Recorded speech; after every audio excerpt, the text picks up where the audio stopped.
lazy dude time, and we're gonna read some comics. Yes, we're gonna read them. It's lazy dude time, I'm gonna tell you all about it. Let's all go and read them comics.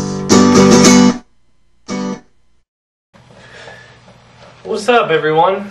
It's me, Lazy Dude 99. Now I've reviewed a few things on Green Lantern, reviewed the Sinestro Corps and Secret Origins, and now I'm gonna review Green Lantern Rebirth.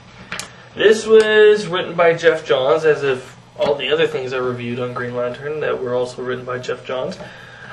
This story dives in the return of Hal Jorden to Green Lantern.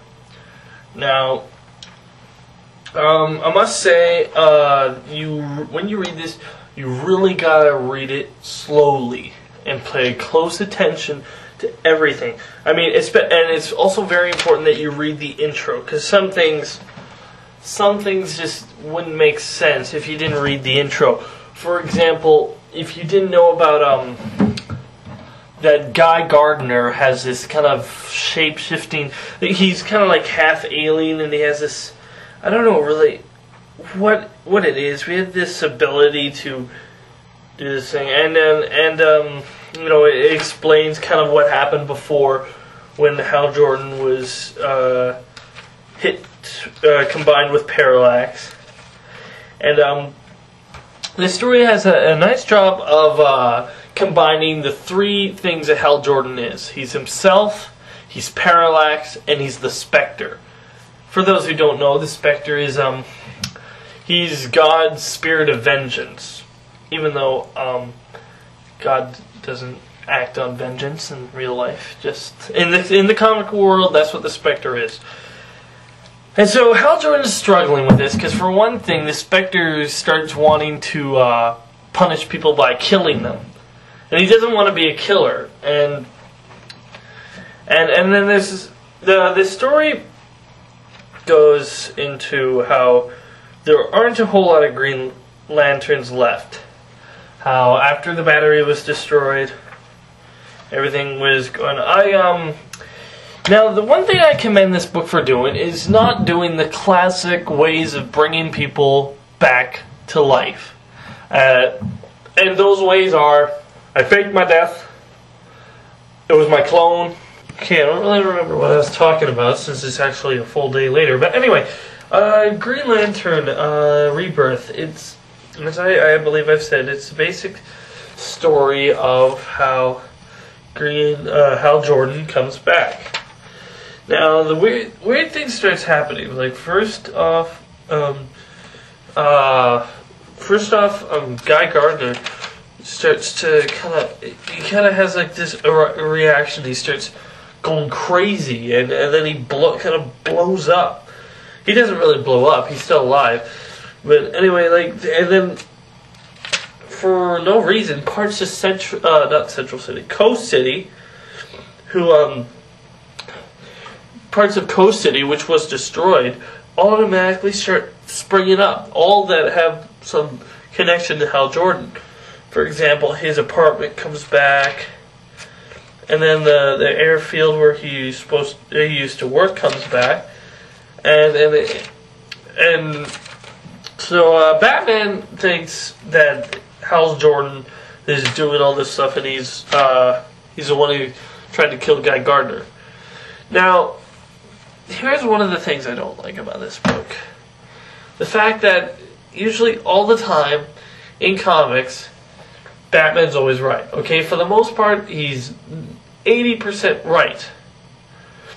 But whenever they find the need to make him wrong about something, for some reason, the only way that it works is to make Batman a jerk, a humongous jerk. That I don't like. I mean, you gotta find another way to make Batman wrong other than just a humongous jerk. I mean, for the most part, though, I will always agree with Batman. Even like I read Tower of Babel, where he had to make all those files and on the Justice League and how to take him down if he needed to. I agreed with him. He was like, that's a good idea. The only time I did not agree with him and he was not a jerk was in Infinite Crisis when he made Brother Eye. Anyway, though, this was written by Geoff Johns, but it does have a nice feel to it, because the thing I really like about it, it has the thing about with Parallax. Parallax is basically, Parallax wasn't destroyed when Hal Jorden died. Parallax is still part of Hal Jorden, even though Hal Jordan's now also part of the Spectre. So the Spectre's encouraging him to kill people, and Parallax just wants to take over and do all these crazy things. And Hal Jordan's stuck in the middle of this climactic battle over yourself. The other characters, they have Green Arrow in it, and all the other Green Lanterns, and Parallax also is infecting other rings, so any other lanterns that are still out there have their rings are now under Parallax's control, except for Kyle Rayner, who knows about Parallax and isn't using his ring. But and so then there's the Guardian Ganthet who shows up, and eventually, how most stories go, when something this bad and you're like, who's the problem? Who did all this? Well, who else? Sinestro. He's the reason that Parallax got loose in the first place. Now, one of the reasons that I really like the Sinestro Corps is because it got Sinestro out of that awful looking uniform. I mean, honestly, it was horrible. The only time I ever liked his uniform, those colors, was in the Justice League and Superman animated TV show. That's the only time he looked cool in black and blue with a yellow ring. I mean, blue with a yellow ring? No wonder a lot of people don't find him menacing. He doesn't look it. In the Sinestro Corps, he has a yellow uniform that makes him look more menacing, and especially looks better since he has a yellow ring.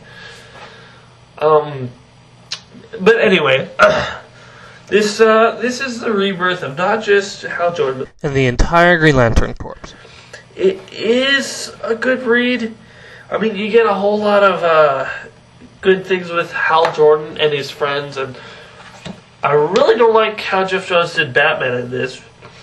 But I can get past this. This is an alright ring. It's not an amazing book. I've seen Geoff Johns write way better Green Lantern than this. Oh, and for some reason, he seems to love to do... This probably was the first time he did it, but he seems to love writing about the first encounter of Hal Jorden and Sinestro, when they first meet. It's in like almost every one of his Green Lantern books. It's in Secret Origins. Well, of course, it had to be, since it's about Green Lantern's origin. It is in the Sinestro Corps, Tales of the Sinestro Corps.